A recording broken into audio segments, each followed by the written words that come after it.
Olá, pessoal! Estou aqui novamente. Quero pedir desculpa para você. O nosso webinar, infelizmente, teve alguns problemas técnicos. Algumas pessoas não conseguiram acessar e é por isso que eu vou regravar aquele dia, o nosso momento ali de treinamento, para que você possa assistir na sua casa, no seu trabalho, no melhor horário para você.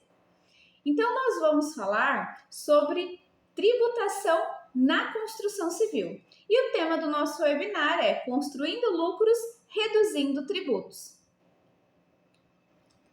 Meu nome é Analita, sou contadora, sou empresária contábil há 13 anos, especialista em controladoria, finanças, direito empresarial e atualmente estou como graduanda no curso de Direito. Trabalho também com consultoria nas áreas tributárias, modelagem de negócio e financeira. E quem nós somos? Nós somos um escritório de contabilidade aqui de Londrina e nós trabalhamos com o segmento da construção civil. Além de realizar também eventos, treinamentos e palestras para esse segmento.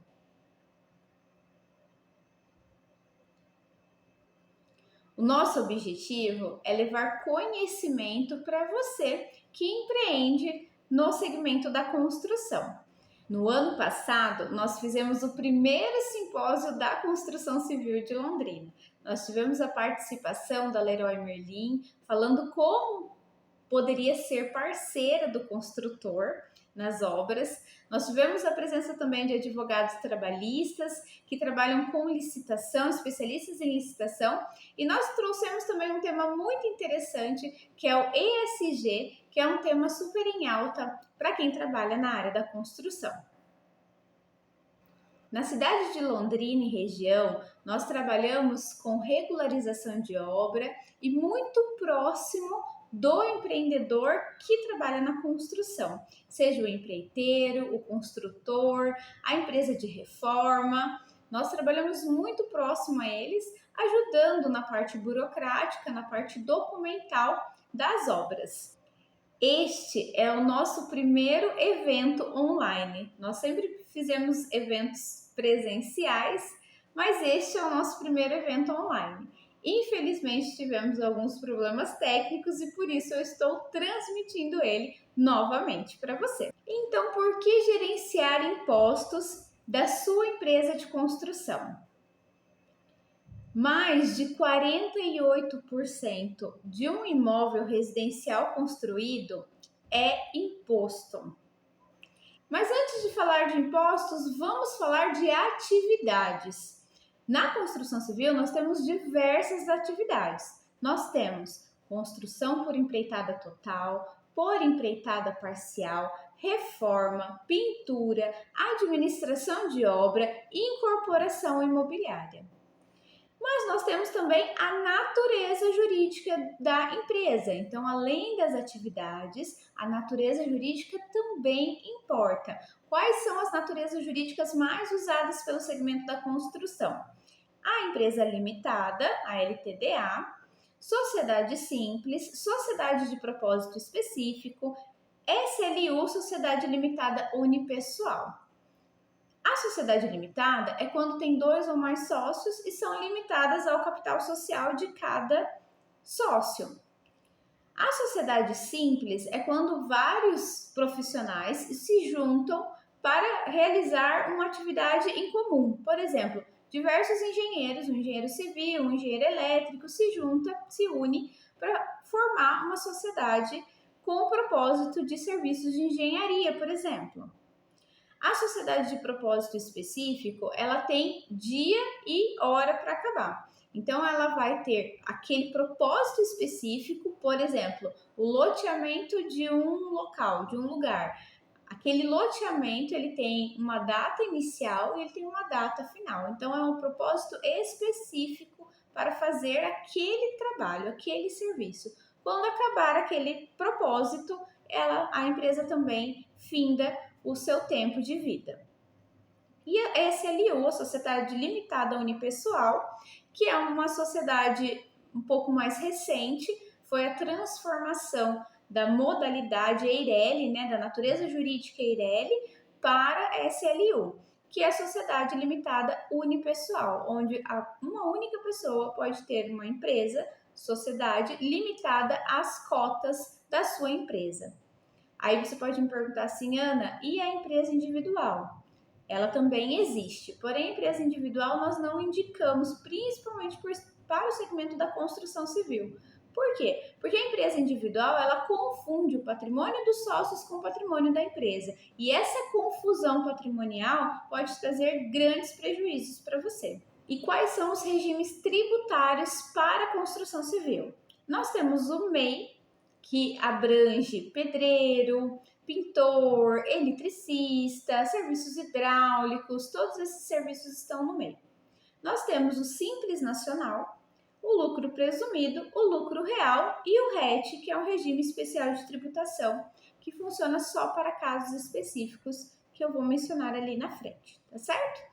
Então vamos falar do MEI.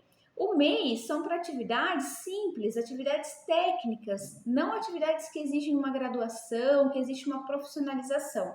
Por exemplo, é possível ser MEI sendo engenheiro? Não. Arquiteto? Não. Entende? Então, atividades que exigem uma graduação, uma certificação, ele já não vai ser possível ir para o MEI. Simples Nacional.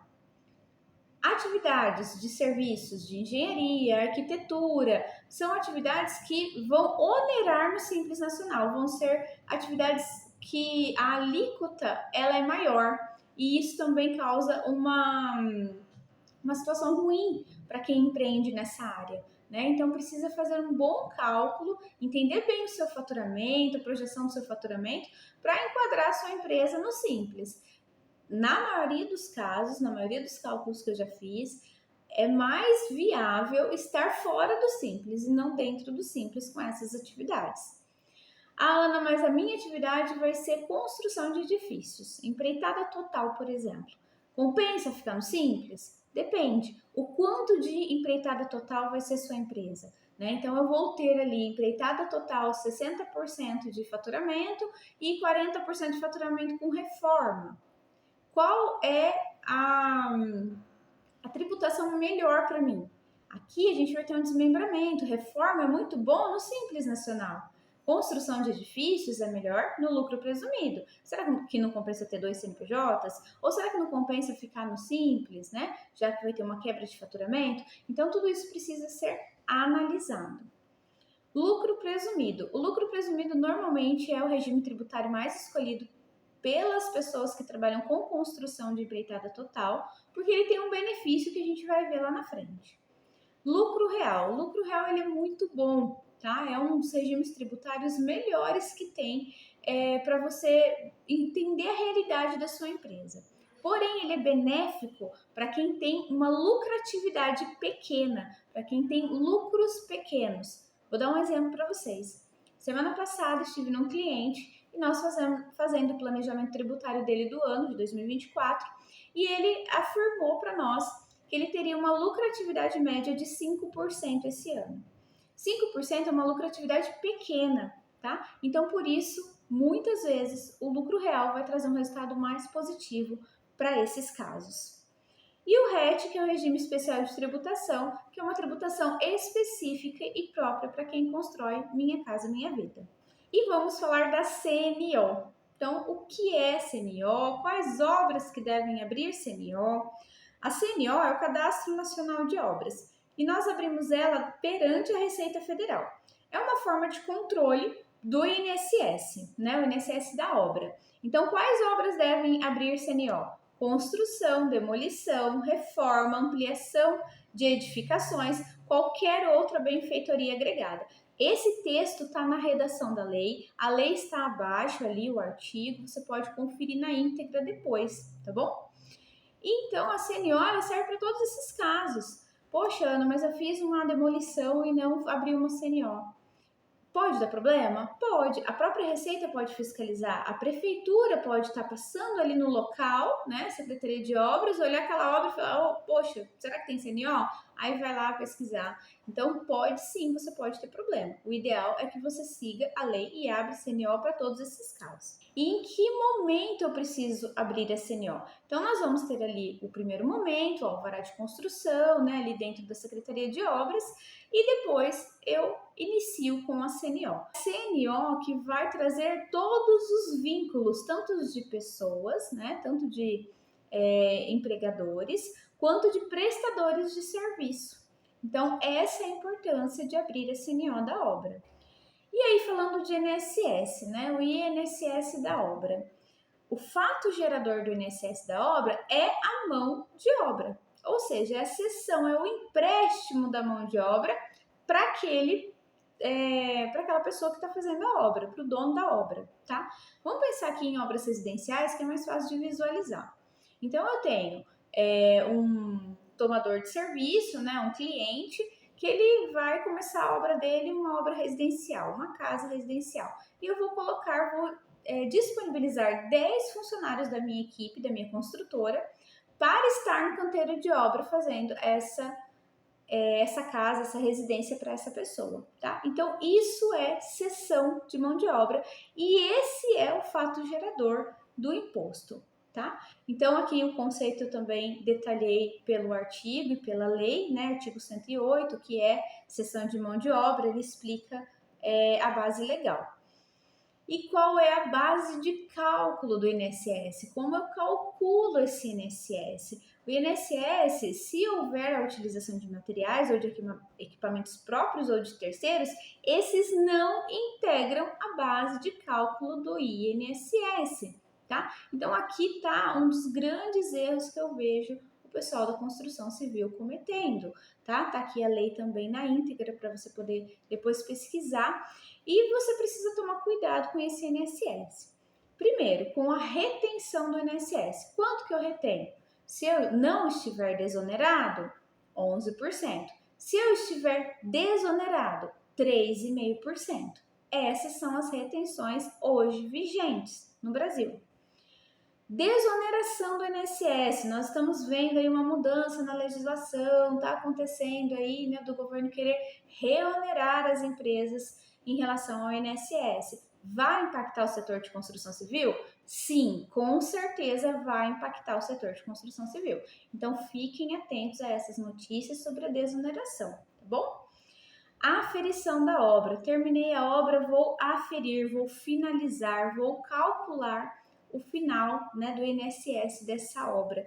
Como que isso vai acontecer? Isso vai acontecer lá no início, lá naquele primeiro slide lá que eu falei sobre CNO, tá? Então é ali que você vai precisar tomar o cuidado. Durante o processo, vamos supor que essa residência vai ter um tempo de obra de 6 meses. Durante os 6 meses, a sua função é controlar o INSS dessa obra. Como? Registrando os funcionários, trazendo terceiros que emitam nota fiscal com retenção de INSS também, né? Então, toda essa balança, você vai juntando esse saldo de INSS e no final o INSS não terá um saldo a recolher, tá bom? Normalmente não, né? Pode ser que compense, fique ali alguma coisinha, mais um saldo pequeno ainda a recolher. Então, essa é a importância do INSS e esse é o cuidado do INSS que você precisa ter. Aí, uma questão sobre a CNO. Quem abre a CNO? Quem é responsável pela CNO, né? O dono da obra, a construtora ou o empreiteiro? Quem é responsável? A CNO precisa ser conversada com o dono da obra, tá? Porque eu vejo muitos casos, e aqui trazendo casos práticos mesmo, que eu vejo o pessoal passando, da pessoa falar assim, não, beleza, eu quero que você faça parte de alvenaria, mas a parte de colocação de piso, de pintura, eu vou chamar outros prestadores de serviço. E aí é uma INSS que você não tem controle mais. Uma vez que você tem a atividade da construção inteira, né, do início ao fim, é diferente, você escolhe os prestadores que você tem confiança, que você sabe que gera ali o crédito do INSS, mas se o dono da obra vai ter esse poder, o ideal é que você passe a responsabilidade da CNO para ele, tá? Então, tudo isso precisa estar previsto em contrato, precisa ter uma cláusula ali entre você e seu cliente sobre quem vai abrir a CNO e quem vai fechar essa CNO, quem vai fazer a aferição, quem vai apurar o saldo de INSS dessa CNO. E aí vamos falar de compensação do INSS. Ana, fiz uma análise aqui nas minhas notas, percebi que minhas notas estão erradas, percebi que faz tempo que eu estou recolhendo INSS a mais, estou retendo INSS a mais, ou estou retendo INSS erroneamente, ou tem um saldo de INSS retido já muito enorme já para trás, que eu não consegui compensar, tá lá aquele saldo, o que eu faço?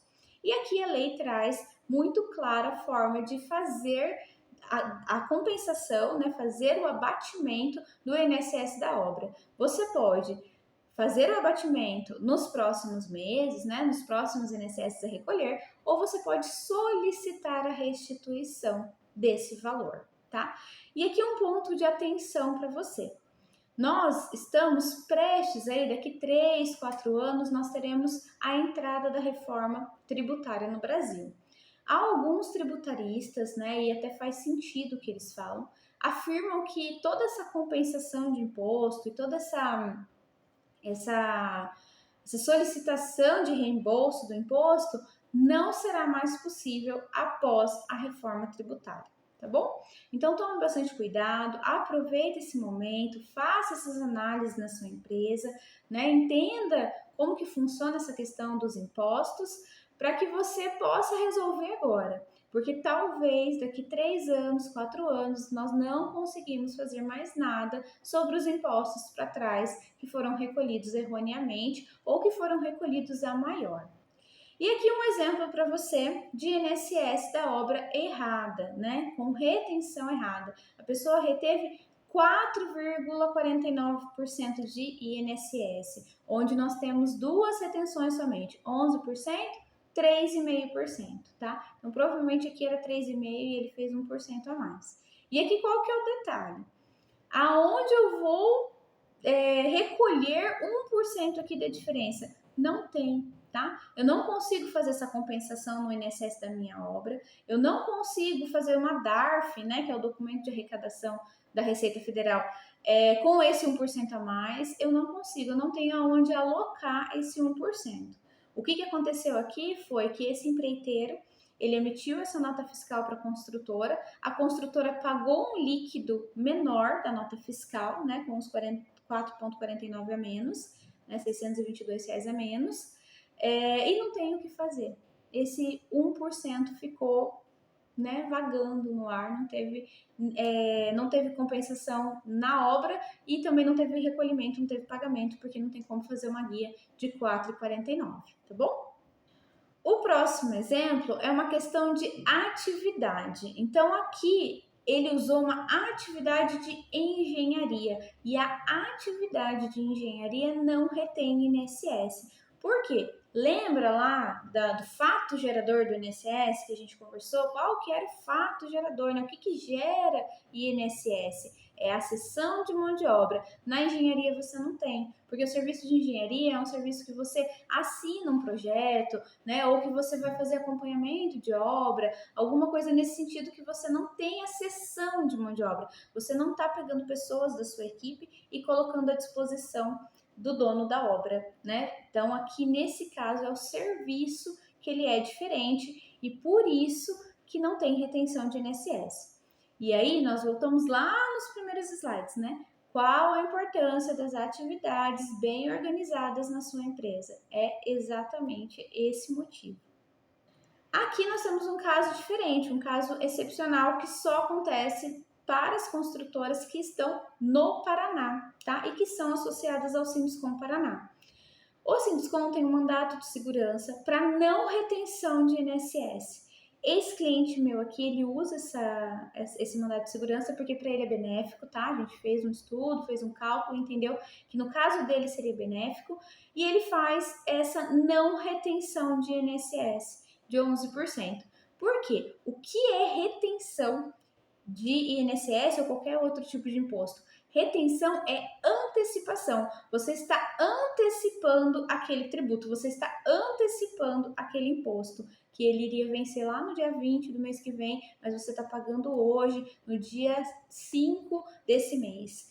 entendeu? Então, assim, é uma coisa ruim, é uma saída de caixa, é um dinheiro que fica faltando no caixa da sua empresa. Então, não reter é uma coisa boa em muitos casos, tá? E nesse caso aqui, são notas com valores muito altos. Aqui a gente está trazendo uma nota, um exemplo de uma nota de 413 mil, né? 11% de 413 mil passaria de 40 mil reais a retenção, tá bom?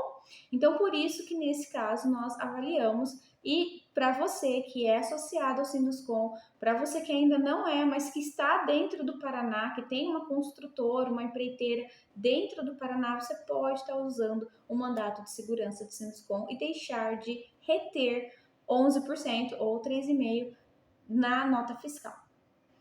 E aí vamos falar de ISS, que é outro imposto também que dá muito problema e que na hora que você está ali fazendo a nota, que você vai iniciar a obra, você fica sempre com dúvida do que fazer, tá? ISS possui regulamentação federal.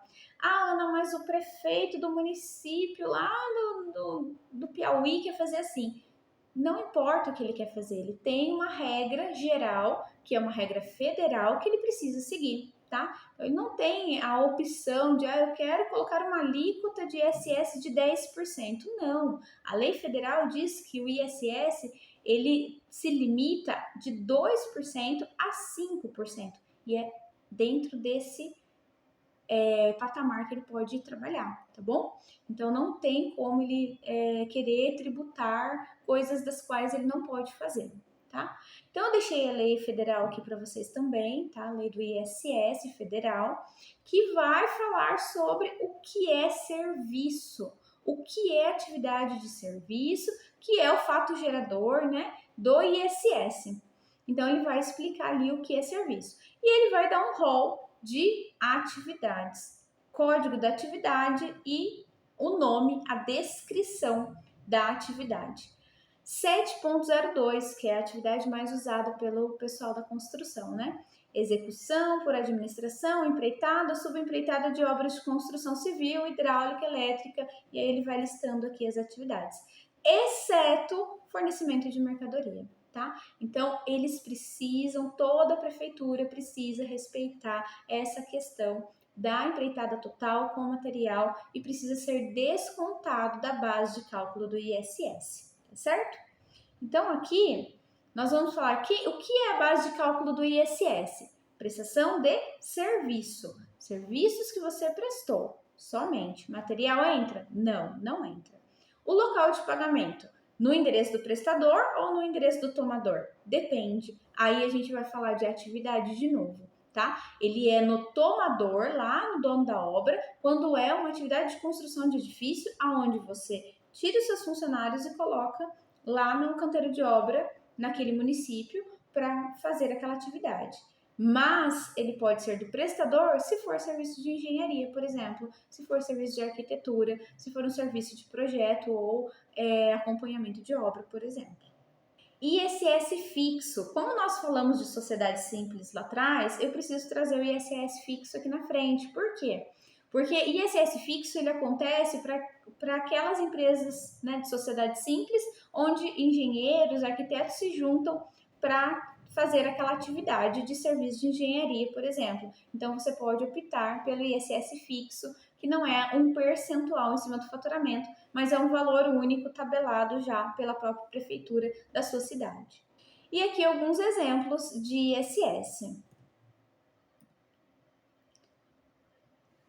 Esse caso aqui, eu trouxe um exemplo de ISS com retenção errada, tá? Então, aqui esse caso ele reteve 3,59, tá? Como eu disse para vocês, não existe essa alíquota, é uma alíquota que não faz parte dessa legislação federal que rege as outras legislações municipais, tá? Que vai de 2 a 5, mas são números inteiros, 2, 3, 4 e 5, não tem vírgula 59, por exemplo.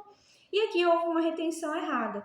Dá para recolher 3,59 para o município? Não, não dá, tá? A gente vai recolher 3%, que é o que está lá na tabela do município, e os outros 0,59 vai ficar vagando aí, mas a empresa que contratou esse serviço pagou um líquido da nota menor porque a nota foi feita no valor de 42 mil e o líquido de 39.403 com a retenção dentro dos 3,59, que é uma retenção errada. Tá? Então, isso sim acontece com muita frequência. Eu trouxe esses exemplos para vocês, porque são exemplos que nós recebemos todos os dias. Nós vemos todos os dias as pessoas errando na hora da emissão da nota fiscal. E é um dinheiro jogado fora, né? Porque nem para o governo vai, nesses casos assim, não tem nem guia para você fazer para recolher mais para o município, por exemplo. Outro exemplo de ISS, aqui é um exemplo correto e um exemplo muito bom, tá? Nós temos aqui uma nota fiscal no valor de 670 mil reais e nós temos uma base de cálculo para o ISS somente de serviço, que representa 40%. O que aconteceu nessa prefeitura? Foi conversado com a prefeitura, foi solicitada legislação, foi explicado a situação, que era uma obra empreitada total, material e mão de obra, e que 40% era serviço. E aí a nota foi emitida assim. Ana, todas as prefeituras aceitam isso? Não, tá? Tem prefeituras que limitam o percentual. Vou dar o exemplo aqui de Londrina. Londrina limita o percentual em 50%. 50% é o máximo de material que você pode ter na sua obra. Só que, em contrapartida, ela não pede as notas fiscais de compra de material para você, como o comprovante que você gastou aquilo, tá? Então, tem também essas possibilidades. Já aqui, ele vai pedir a nota fiscal, o comprovante das notas de compra de material de construção e tudo mais, e aí precisa ser apresentado para a prefeitura, tá bom? E aqui também ele trouxe uma alíquota de 5%. A maioria dos municípios trabalham com construção civil com alíquota de 3%, uma alíquota menor, tá? Então tem todos esses pontos que precisam ser vistos. E aí chegamos nos impostos federais: PIS, COFINS, imposto de renda e contribuição social. O detalhe desses impostos está mais na retenção, que é o que mais eu vejo o pessoal errando nas notas fiscais também. Quando tem retenção? Quando você presta serviço para um órgão estadual, municipal ou distrital, ou seja, normalmente em trabalhos, em construções de licitação pública. Então, nesse caso, tem retenção. Qual é o percentual? Cada órgão tem o seu, tá? Então, não tem como eu ser generalista aqui e falar, olha, imposto de renda vai ser 1%, né? Então, não tem como fazer isso. A gente precisa entender o órgão, tem órgãos de economia mista, né, que é metade público, metade privado, e aí também tem uma alíquota de retenção diferenciada, mas o mais importante é você entender que isso existe, né, que existe para órgãos públicos ou de economia mista, existem retenções diferenciadas que você precisa buscar a retenção certa para não perder dinheiro. Ou conforme a atividade do serviço prestado. Então, daí a gente volta lá na atividade, a importância da atividade, a importância de alocar na atividade correta, né? Então, eu vou trabalhar com reforma. Essa obra, ela é só reforma. Tem retenção de imposto? Não tem, tá? Então, precisa entender todos esses detalhes. E aí, algumas deduções específicas para o segmento da construção civil, que são legislações específicas para o segmento da construção. No lucro presumido, nós temos um entendimento jurídico que a empresa de construção é uma empresa de comércio varejista, né? Ela está ali junto no rol ali de empresas de comércio, de empresas de indústria, né? Nesse sentido. Então, ele tem uma presunção menor, ele tem uma presunção de 8% de imposto de renda e 12% de contribuição social, deixando a alíquota bem pequenininha e por isso que a maioria dos casos compensa estar no lucro presumido e não no Simples Nacional. Aqui também deixei o texto da legislação para que você possa aprofundar e entender melhor. E aí chegamos no RET, o Regime Especial de Tributação. Ele funciona para programas Minha Casa Minha Vida, ou seja, construções do Minha Casa Minha Vida, tanto para construção quanto para incorporação. Ana, quanto que chega o imposto do RET? 4%. É um dos menores impostos que tem. Como que funciona o RET? Você vai iniciar aquela obra, né? Você já está ali prevendo que vai ter uma incorporação de obras da Minha Casa Minha Vida. Beleza, então a gente vai solicitar um CNPJ, um número de CNPJ vinculado ao RET. Aí a Receita Federal precisa dar o aval, né? Ok, tá certo, já né? Fiz o vínculo aqui e a partir daquele momento nós